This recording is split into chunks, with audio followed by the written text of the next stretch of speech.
Backwards compatibility is important, and if you say otherwise, you're wrong. Hi, I'm Dark Dax. My friends call me Jack, but you can call me Dark Dax. We all know what backwards compatibility is. It's when you get to play something old on something new, and the new thing constantly supports older versions of whatever. In this case, backwards compatibility for consoles is literally PS1, PS2, PS3, PS4 for PS5. Same goes for Xbox, right? PS5 currently only has PS4, and it probably will never have PS1, 2, 3, and that's a problem. And I'm going to tell you why that's a problem, if you haven't realised already. It's recently been confirmed that PS5 will support 99% of PS4 games, which is great, but the previously mentioned and sort of maybe'd PS1, PS2 and PS3 backwards compatibility on PS5 has... It's not happening. And I'm here to tell you today why that's a bad thing. It sort of sparked a bit of discussion on the internet from people of all walks of life. People who are like, oh, it matters, I really want to play my old games. And all the way to, oh, why don't you go dig up your Atari? It's safe to say that the internet can never agree on something, hence the console wars. Bloody hell, can we end it? Sorry? Why is it important? Well, I'll tell you. When Clair de Lune was first made and orchestrated and created in the mind all those years ago, did we just say, fuck it, let's just not play it anymore because it's too old? No, what we do is we play that and also put it in games such as The Evil Within, and it really works here. Why is there not a third one? Like all creative media, games are just something different on their own. It's different to books, it's different to art, it's different to music. In some cases, it was all of those combined. To not keep on supporting old games is to deny they even existed and to forget the history that all of games today are built on. The advancements over years and years of dedication and hard work, back from Pong to Demon Souls on the PS5. Preservation of history is important. It's so important, not only to remind ourselves of where we've come from and how far we are from then, but it's also to go back and look back on the various different art forms of the past. And plus, in terms of games specifically, who doesn't want to play Ratchet & Clank at least one more time? Now, I know there's Ratchet & Clank HD Trilogy, right? But we need to stop doing that. Remaster collections are just another excuse to rebundle previous games and slap $50, pounds, euros on the price tag again. What we should be doing is working towards technology and software that upscales and does all this stuff through artificial intelligence. Now, Xbox is doing something like this with Game Pass and backwards compatibility for Series X and Series S, right? So they're going in the right direction, whereas Sony, let's be honest, we don't really know what they're doing or where they're going, especially in terms of PS Now and the PS Plus platform. They were originally so focused on game streaming that they never even thought of digital downloads of those games from your subscription to PS Now until Xbox did it. Unless a person doesn't already have that game, then go ahead, make them pay or let them subscribe to some sort of service. But if the person already has it, then forcing them to do it as the only way of doing it unless they buy some dodgy PS2 on eBay is sort of bad. It's bad. Especially PlayStation, right? A games company that pride themselves on games that you can only truly experience the storytelling and the creativity on PlayStation since PlayStation 1. That's not to say Xbox doesn't have creative titles like Sony does. That's not what I'm saying. What I'm saying is that PlayStation is on the line more than Xbox, because Xbox, well, they're actually supporting backwards compatibility quite well. Yeah, it's on Game Pass and we can get to subscription-based backwards compatibility in a minute, but Xbox isn't really the offender here.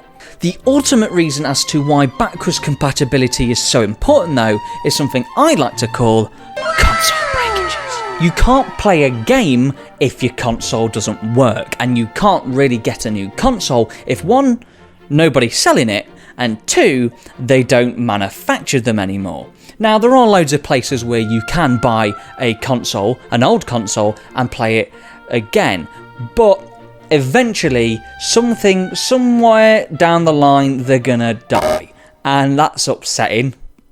In comparison to Xbox, PlayStation actually has a harder time with backwards compatibility than anybody. The system architecture that the PS1, 2 and 3 are all built on are so vastly different and difficult to not only develop for, but to emulate because of how they were architected, that it's almost not really worth it for the amount of people that do have backwards compatibility desires. God knows why they decided to make it so bloody difficult to play or develop a game on PlayStation 1, 2 and 3, but PS4 came around and apparently it got better, and even more so on PlayStation 5, and that's probably got something to do with the fact they're becoming more and more PC-like each generation, for as long as generations last. There is PC software such as Dolphin, such as PSX, PSCX, this, that are PC emulators for PlayStation 2, 3, 1, DS, Wii, all respectively. For PS2 emulators, it's true that there's a bit left to be desired, because sometimes it's not always perfect, unless you figured out those settings, because I'm not going to try and do that anytime soon. I've got a PS2. But you know, you saw what happened. PlayStation should invest their time into doing some sort of emulation for these systems, because what they currently have right now in terms of being able to play these older titles on PS Now isn't really that great. Now, if physical backwards compatibility isn't possible, or if it's just not worth the pain, then a Game Pass sort of way of doing backwards compatibility is what we should be doing, and I think that is basically what Sony will try and do, because that's what Xbox is doing, and turns out it's doing pretty well. Whereas for PlayStation, I think they're going to rely on PS Now, right? A cloud version of PS Now with a bit of lag, and because we all know cloud streaming is great. You probably won't be able to download these older games onto your system from PS Now like you can do PS4 games at the moment, probably because you need to be able to emulate them still. Game Pass and game streaming is a way to do it, but as a last resort, I hate it.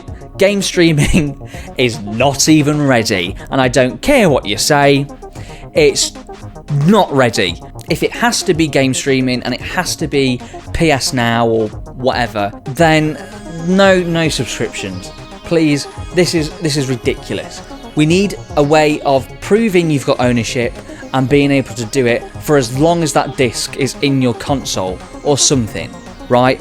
The PS5 doesn't need to be able to read the disc. It just needs to be able to identify or read it long enough to identify this is a PS2 disc, and then what game it is. I don't know if that's possible, but if you could do that and then allow yourself to stream those games for free because you're proving you own it for as long as it's in your console. If you take the disc out, it's not going to let you access it, because otherwise that's going to be like a loophole into not paying for games you don't own. Then I think that's a way of doing it. But don't make me pay for Ratchet and Clank if I already own Ratchet and Clank. You know, the good Ratchet and Clank. Now, of course, there's the people that say, backwards compatibility doesn't matter. Stop whinging. Just plug your old console in again, you buffoon. Shut the f***. Don't get me wrong, I see where these opinions come from, but it's just a little...